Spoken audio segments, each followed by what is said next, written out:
సరే, ఈ వర్గీకరణ అంశం ఓకే, బట్ ఆ సామాజిక వర్గానికి న్యాయం జరిగింది అని అనుకుంటే అందులో ఉన్న ఇంకొక వర్గం మాల సామాజిక వర్గం, వాళ్ళు మళ్ళీ ఏమైనా ఎజిటేషన్ స్టార్ట్ చేసి మళ్ళీ మాకు ఇది సరిపోదు అని చెప్పి ప్రతి వర్గం కూడా నాకు అదనంగా రావాలని కోరుకోవడం తప్పు కాదు. కానీ మీ జనాభా దామాషా అందినప్పుడు, ఇప్పుడు కేవలం ఇది మాలామాదిగా కాదు, చాలా కులాలు ఉన్నాయి నాకు తెలిసినంత వరకు. ఆ కులాల్లో ఒకరందరూ కూడా ఈ మాల ఈ కేటగిరీ చెందిన వారు అవుతారు. మరొకరు మరింత నీచ వృత్తులుగా గతంలో పరిగణించినటువంటిది మన మూర్ఖత్వం వల్ల. ఉదాహరణకి చర్మకారులు, ఇలాంటి వృత్తులు మాదిగ అలాంటి ఉపకులాలకు వర్తించినాయి వారు ఉంటారు. మీ జనాభా ప్రాతిపదిక ప్రకారం మీకు మీ దామాషా వచ్చినప్పుడు, ఉదాహరణ ఒక రాష్ట్రంలో మాలలు మిగతా ఉపకులాలు జనాభా 7% అనుకుందాం, మాదిగల ఉపకులాల జనాభా ఇంకొక 7%, 8% అనుకుందాం. 7%కి మీకు 7% వచ్చినప్పుడు, 8% వచ్చినప్పుడు మీకు ఇంకా అడగడానికి ఏముంది? అన్యాయం జరగట్లేదు కదా. వాళ్ళు 8% కూడా మనం పొందేయాలి. పాపం వాళ్ళు కొంచెం తక్కువ ఉన్నారు కాబట్టి లబ్ధి పొందలేకపోతున్నారు, అది మనం లాక్కోవాలి వాళ్ళ పేరుతో అంటే అది న్యాయం కాదు కదా. కాబట్టి ప్రజలకు అర్థమైనట్టయితే దీనివల్ల పెద్ద గొడవ ఉండదు. ఎందుకంటే నిజమైన సమస్య ఏ ఉపకులంలో అయినా సరే ఇప్పటికే తల్లిదండ్రులు చదువుకున్నట్టయితే, ఒక మంచి వృత్తిలో స్థిరపడినట్టయితే, మంచి ఉద్యోగంలో స్థిరపడినట్టయితే, మంచి పదవిలో స్థిరపడినట్టయితే వాళ్ళ పిల్లలు బాగున్నారు. ఆ ఉపకులాల్లోనే మాల కులాల్లో కూడా మరి నిరుపేదలు చాలా మంది ఉన్నారు, తల్లిదండ్రులు చదువులేని వాళ్ళు చాలా మంది ఉన్నారు. కాబట్టి ఇప్పుడు వాళ్ళు ఆలోచించాల్సింది ఆ వర్గాల్లో కూడా నిరుపేదలకు నిజంగా ఫలితాలు అందాలంటే విద్యను ఎలా బాగు చేయాలని చెప్పని. అది ప్రజలకు అర్థమైతే అప్పుడు వేరే పెద్ద ఆలోచనకు ఆస్కారం ఉండదు. రైట్ సార్, ఇప్పుడు ఈ డెసిషన్ని రాష్ట్ర ప్రభుత్వాలు ఏ విధంగా ముందుకు తీసుకెళ్లాల్సిన అవసరం ఉంది? ఆ ప్రభుత్వాల యొక్క బాధ్యత ఎట్లా ఉండబోతుంది? ఇప్పుడు విధిగా చేయాలని ఎక్కడ సుప్రీంకోర్టు తీర్పులో ఉండదు. అలా చేయటం రాజ్యాంగబద్ధం అని చెప్తున్నారు. ఆంధ్రప్రదేశ్లో ఇప్పటికే శాసనసభ నా దర్శనంతో తీర్మానాలు చేసింది, మేము సిద్ధం అని చెప్పిన పార్టీలందరి మీద ఏకాభిప్రాయం ఉంది. కాబట్టి రాష్ట్రంలో మనం ఒక చట్టం చేసి ఒక నోటిఫికేషన్ ఇవ్వాలి. మనం దళితులకు ఇచ్చేటువంటి రిజర్వేషన్ 16% ఎంత ఉంది మన రాష్ట్రంలో. ఆ 16% రిజర్వేషన్లో ఉన్న జనాభాని బట్టి ముందు ప్రమాణాలు కావాలి. ఉదాహరణకి ఏ వర్గాన్ని సెపరేట్ వర్గీకరిస్తున్నారో వారికి ప్రత్యేకంగా రాయితీ అవసరం అని చెప్పని మీరు రుజువు చేయాలి. రుజువు చేసి ఈ ఉపకులాలు ఇంత జనాభా ఉన్నది కాబట్టి ఆ జనాభా ప్రాతిపదికన ఈ 16%ని ఈ రకంగా విభజిస్తున్నాం అని చెప్పని వారు నోటిఫికేషన్ ఇస్తే అయిపోతుంది. రైట్ సార్, కమింగ్ టు ఈ సివిల్ సర్వీసెస్కి సంబంధించి సార్, పూజా కేత్కర్ ఇష్యూ మీకు తెలిసి ఉంటుంది. సివిల్ సర్వీసెస్ యొక్క అవకతవకల పైన మీ రియాక్షన్ ఏంటి? దానిపైన వస్తున్న కాంట్రవర్సీస్కి మీ సమాధానం. మొట్టమొదట నాకు వివరాలు తెలియవు, కానీ పత్రికల్లో వచ్చిన వివరాల ప్రకారం ఒకటి, అక్రమంగా సర్టిఫికేట్లు సంపాదించారు రిజర్వేషన్ లబ్ధిని అర్హత లేకుండా పొందడం కోసం అని చెప్పని. 2, ప్రభుత్వంలోకి వచ్చాక పనిచేస్తున్న తీరు, వ్యవహరిస్తున్న తీరు చాలా అభ్యంతరకరమైనది. కాబట్టి ఖచ్చితంగా ఇవి వాస్తవమైనట్టయితే ఆవిడ ఉద్యోగం పోయి తీరాలి. ఆల్రెడీ పోయింది అండ్ విచారణ కూడా ఆదేశించడం జరిగింది. కాకుండా దొంగ సర్టిఫికేట్లు ఇచ్చిన వాళ్ళకి, దొంగ సర్టిఫికేట్ తీసుకున్న వాళ్ళకి నేరారోపణ చేసి శిక్ష పడాలి. వాళ్ళ మీద కష్టం నేను చెప్పట్లా. ఇలా కొన్ని కేసులైనా జరిగితే రేపొద్దున ఇలాంటి జరగకుండా మనం ఆపగలం. ఇప్పటికే దొంగ సర్టిఫికేట్లతో రిజర్వేషన్ల రూపంలో వచ్చి అర్హత ఉన్న వాళ్ళకి అన్యాయం జరిగిందని చెప్పిన ఆరోపణలు చాలా బలమైనవి ఉన్నాయి. కొన్ని ఆరోపణల వెనకాల బలమైన ఆధారాలు నాకు స్వయంగా తెలుసు, వివరాల్లోకి నేను వెళ్ళాను. అగ్రకులాల వాళ్ళు దొంగ సర్టిఫికేట్తో ఏ వర్గాలకు న్యాయం జరగాలో వారికి అందకుండా వాళ్ళకి కులం పేరు మార్చుకుని దొంగ పేరు రాయించుకుని లంచాలు ఇచ్చి లబ్ధి పొందిన వాళ్ళు దేశమంతటా ఉన్నారు. ఇక్కడ ఒక చోట ఉద్యోగాలు తీసేటవే కాకుండా వాళ్ళకి కఠిన శిక్షలు పడే ఏర్పాటు జరగాలి. ఆ సర్టిఫికెట్లు ఇచ్చిన వాళ్ళకి, ఆ సర్టిఫికేట్ తీసుకున్న వాళ్ళకి కూడా. అప్పుడు సమాజానికి ఒక సిగ్నల్ అందుతుంది. లేకపోతే ఏదో ఇన్ని వేల మందిలో ఏదో ఒక్క అమ్మాయి ఎవరో దొరికింది అని చెప్పనేది లాభం లేదు. ఇది విస్తృతంగా దేశవ్యాప్తంగా జరుగుతుందని చెప్పి చాలామంది అభిప్రాయపడుతున్నారు. నాకు అందిన సమాచారం ప్రకారం చాలా ఎక్కువగానే జరుగుతుంది. సార్, మీరు ఇలా మాట్లాడుతున్నారు అంటే ఖచ్చితంగా అది ఉంటుంది. బట్ యూపీఎస్సీ లాంటి ప్రాసెస్ యూపీఎస్సీని మీరు తప్పట్టకూడదు. 14 లక్షల మంది అప్లికేషన్లు పెడుతున్నారు. ఓకే, యూపీఎస్సీ చూసేది అర్హత గల అధికారి, బాధ్యత గల అధికారి చట్టబద్ధంగా సర్టిఫికేట్ ఇచ్చారు లేదని. అంతేగాని 14 లక్షల మందికి యూపీఎస్సీ పోయి ఎంక్వైరీ చేస్తుందా? వాళ్ళకి ఏం యంత్రాంగం ఉంది? పరీక్షలు పెట్టడం వాళ్ళ బాధ్యత, ఎంపిక చేయడం వాళ్ళ బాధ్యత. అంతేగాని మీ పుట్టుపూర్వతలు చూస్తే వాళ్ళకి ఎక్కడ ఉంది? ప్రభుత్వం మొత్తం పని యూపీఎస్సీ ఒకటే చేస్తుందా? వాళ్ళని తప్పట్టం అన్యాయం. యూపీఎస్సీ నా దృష్టిలో ఒక చాలా సంక్లిష్టమైన దేశంలో, ప్రభుత్వోద్యోగాలంటే అపారమైన మోజున్న దేశంలో, ఒక ఐఏఎస్ ఐపీఎస్ పదవి కోసం అని చెప్పని జాతీయ స్థాయిలో మంత్రులు, అత్యున్నత స్థాయిలో ఉన్నటువంటి వాళ్ళు, గవర్నర్లు, వీళ్ళు ముఖ్యమంత్రులు, వీళ్ళు కూడా గట్టిగా పైరవీలు చేసే దేశంలో అవకాశం ఉంటే ఇక అంచాలకి అంతం లేదు, దానిలో ఎన్ని కోట్లనే వేస్తారు. ఆఫ్టర్ ఆల్ మామూలు ఉద్యోగాలకు లక్షల కోట్లు ఇస్తున్నారు. ఐఏఎస్ ఐపీఎస్ కిందకి ఎవరు? అలాగే సిఫార్సు పనిచేసినట్టయితే ముఖ్యమంత్రులను, యూనియన్ కేబినెట్ మంత్రుల స్థాయిలో బ్రహ్మాండంగా సిఫారసులు ఉంటాయి. అలాంటి పనిచేసే దేశంలో ఇప్పటిదాకా యూపీఎస్సి నా దృష్టిలో చాలా కష్టమైన పని చాలా సమర్థంగా నిర్వహిస్తుంది, నిజాయితీగా నిర్వహిస్తుంది. సకాలంలో పరీక్షలు జరుగుతున్న యూపీఎస్సీలో ఇంతవరకు ఎక్కడ అవినీతి ఉన్నట్టుగా బలమైనటువంటి ఆరోపణలు, సాక్ష్యాధారాలతో ఎక్కడా లేవు. చాలా సంక్లిష్టమైన దానిలో కూడా ఎంపిక ప్రక్రియ సమర్థంగా జరుగుతుందని విశ్వాసం ఉంది. ఏ ఎంపిక కూడా కొన్ని లక్షల మంది పోటీ పడుతున్నప్పుడు ఆ పదవిలో పడుతుంది గిరాకీ ఉన్నప్పుడు పర్ఫెక్ట్గా ఎప్పుడూ ప్రపంచంలో ఎక్కడ ఉండదు.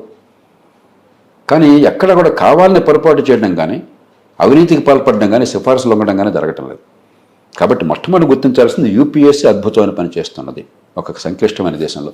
రాష్ట్రాల పబ్లిక్ సర్వీసులు చాలా సందర్భాల్లో విఫలమవుతున్నాయి.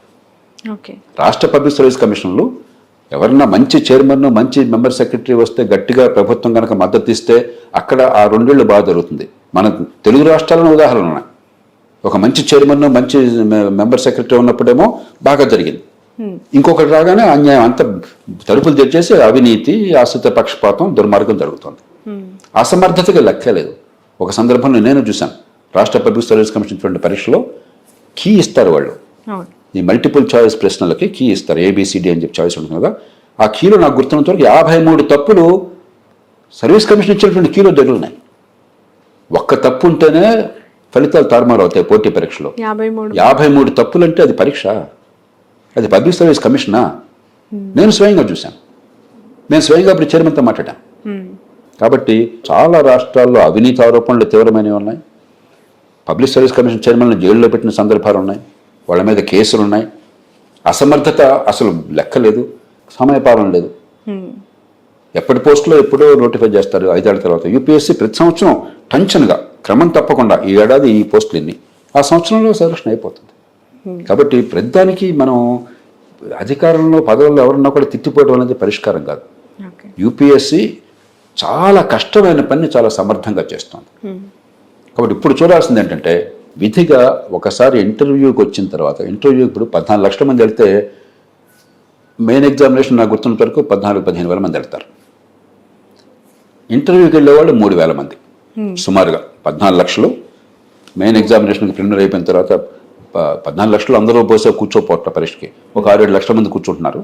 6-7 లక్షల మందిలో 14-15 వేల మంది మెయిన్ ఎగ్జామినేషన్కి వెళ్తున్నారు. ప్రిలిమినరీలో వాళ్ళు క్వాలిఫై అయ్యి అక్కడి నుంచి ఒక 3,000 మంది ఫైనల్గా ఇంటర్వ్యూకి వెళ్తున్నారు.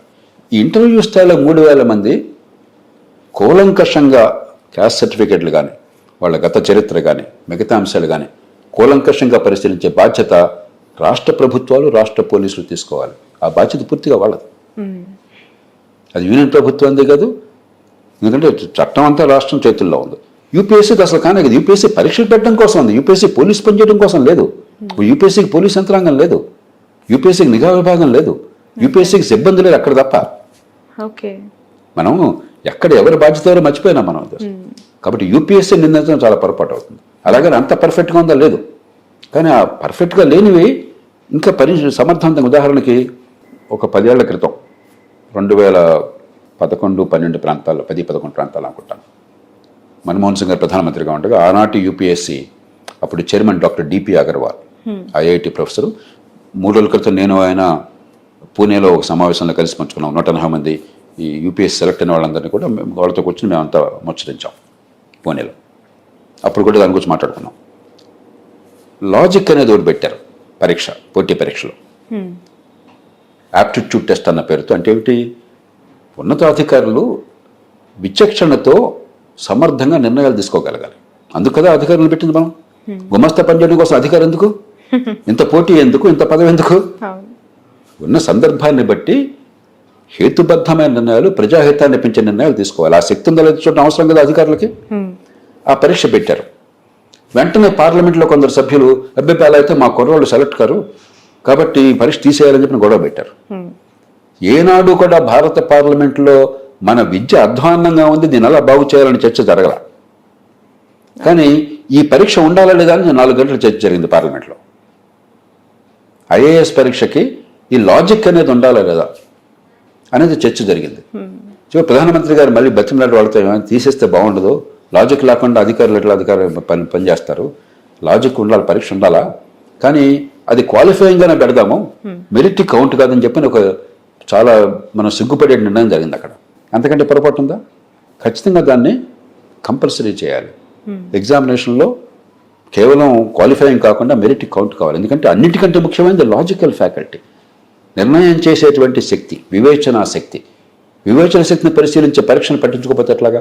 ఆ పరీక్ష సరిగ్గా పెట్టాలి. ఈ మధ్యన చూస్తే ఆ పరీక్షను కేవలం మ్యాథమెటిక్స్ పెడుతున్నారంటే ఎక్కువగా, తప్పది. లాజిక్ పెట్టాలి, వివేచనా శక్తిని పరీక్షించే ఏర్పాటు చేయాలి. అది తప్పే. అది యూపీఎస్సీ తప్పు కావచ్చు, పరీక్ష పత్రం తయారు చేసే తీరు, ప్రభుత్వం తప్పు కావచ్చు, దాన్ని మెరిట్లోకి రాకుండా చేయటం. అట్లాగే ఎథిక్స్ అని ఒకటి పెట్టారు, అవసరం. ఎందుకంటే నీతివంతమైన పాలన ఇవ్వాలంటే మీకు ధర్మం అధర్మం పట్ల విచక్షణ కావాలి మీకు. కానీ మొక్కుబడిగా పరీక్ష పెడుతున్నారని నేను విన్నాను. నిజంగా ఒక సినేరియోస్ అన్నీ కూడా ఇచ్చి వినియట్స్ అంటారు, దాని ప్రకారం ఆ సందర్భంలో చాలా సందర్భాల్లో చాలా సంక్లిష్టత ఉంటుంది. ఏది ధర్మం ఏది అధర్మం అని తేలిక కాదు. ప్రజాహితాన్ని కాపాడడం కోసం అని చెప్పని ధర్మాధర్మ విచక్షణ అంత తేలికైన విషయం కాదు. కాబట్టి ఆ సంక్లిష్టమైన సమయంలో నిర్ణయాలు తీసుకోగలుగుతున్నారా లేదా? ఆ ధర్మాధర్మ విచక్షణ వాళ్ళకు ఉందా లేదా? అది మొక్కుబడిగా చేస్తే పరీక్ష ఉపయోగం ఉంది. కాబట్టి కొన్ని పొరపాట్లు ఉన్నాయి. ఈ పొరపాట్లు నిర్వహణలో పొరపాట్లు సరి చేసుకోవాల్సింది. అంతేగాని అవినీతి ఆరోపణలు కానీ, లేకపోతే సమయపాలన లేకుండా ఇష్టం వచ్చినట్టు చేయడం కానీ, సిఫారసులు అమ్ముతారని కానీ ఇంతవరకు ఎక్కడా కూడా యూపీఎస్సీ గట్టి ఆరోపణలు రాలా.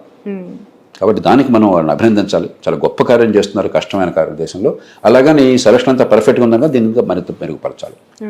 ఈ ఇంటర్వ్యూ స్థాయిలో 3,000 మంది విషయంలో మాత్రం కూలంకషంగా తెలుసుకోవాలి, ఈ పొరపాట్లను సరిదిద్దాలి. Hospitality industry is a people-liked industry. It gives me the license to be creative and to be a constant learner. I'm lucky to have Sun as my driving force towards my goal. Sun International, Hyderabad, Visakhapatnam.